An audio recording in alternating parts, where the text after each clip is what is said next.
Today I'll be talking about how I survived the first months of Easy's life, especially that I'm a first time mom, and this makes it very hard since everything is also new. This is also gonna be like showing how we get by the day and our routine. I'm gonna talk about my mental health as well, so if you feel like it can trigger you or you'll be offended, you can skip to the next video. I don't mean any harm in this video, I just want to share my personal experience, hoping it can give you information about myself as a mother. If you've watched my previous video about my pregnancy and birth vlog, I'm gonna put it in the description below if you haven't watched it yet. I talked about my experience giving birth. It wasn't easy. I thought I got past the hardest part of being a mother after the pain from labor, but I was dumbfounded. I must admit, the first 3 months of Easy's life was definitely the hardest, I could say. After giving birth to him, I was really on cloud nine, to be honest. I was overwhelmed. He was so perfect, like an angel that I made. We stayed for 2 days in the hospital, and motherhood really sank in me the moment we went home. I felt like I entered a portal of an unknown world. Everything was new to me. Every time Easy cried, I cried more than he did. It never sank in me yet that babies cry. That's how they communicate, but that's not what's inside my mom brain. I felt like every time he cried, he's in pain and that I'm doing everything wrong. I was so tired. I never get to sleep a full hour because by then Easy would cry and I was breastfeeding, so I have to cater him every time. He never naps alone. He just naps when he's held or when he's patted or when he's breastfeeding. I was so selfish. I never wanted to listen to anyone. Their advices means nothing to me, and I feel like I should decide everything for my baby, which now looking back I was so wrong. Easy was the best. He was so strong like his dad. It's just that his mom was so weak. I know for sure what triggered my anxiety to be so extreme was the fact that I was so tired. The lack of rest, the lack of sleep. I can't blame my body and mind with that because if you're physically, mentally, and emotionally drained from not being able to recharge, even from sleeping, you can't function well. I was always crying over small things. I cry when my partner leave for work. I cry when breastfeeding. I was having so many useless thoughts, like I missed my parents so much. It was draining.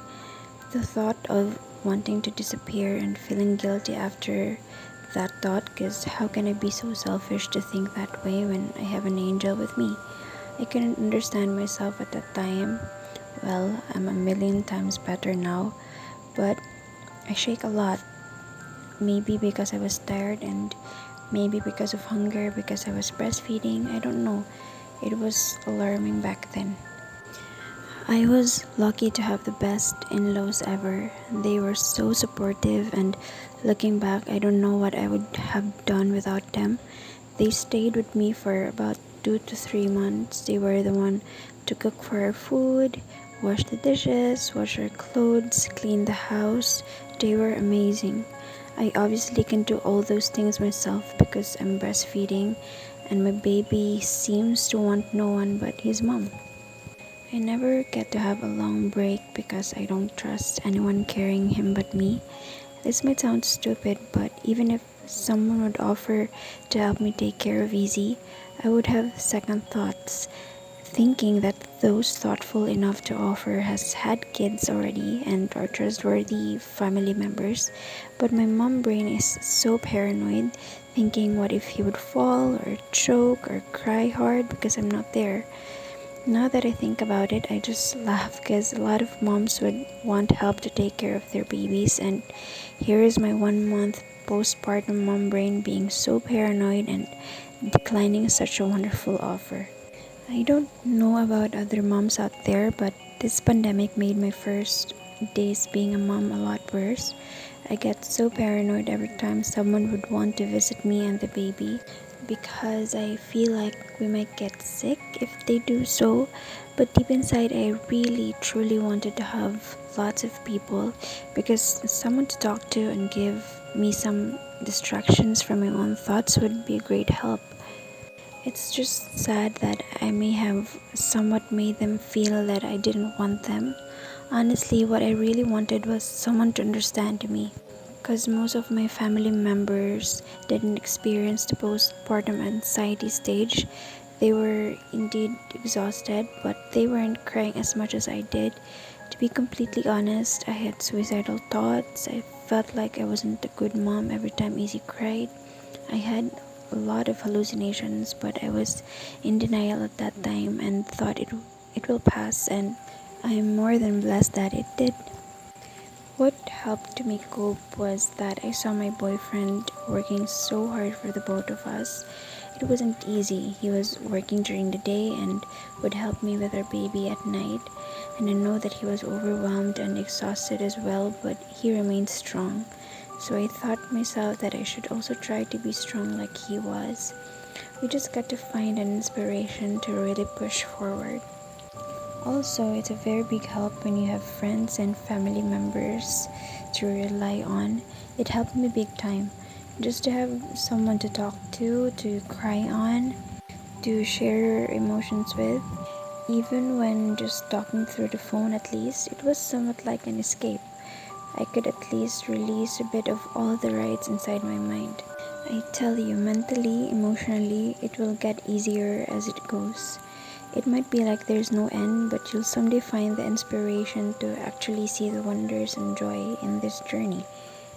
I know there will still be hard days and struggles, because when you're a parent, struggles will always be there. But if you are listening to this and if you're struggling at the moment, you got this. I found my way out, and I know you will as well. I finally found the joy I've been looking for when he was a month old already, I think. I was so glad that I found my way out earlier than others did. The moment that I found the joy of being a mother, I functioned more. I feel like I'm becoming a better parent and a lover to my family.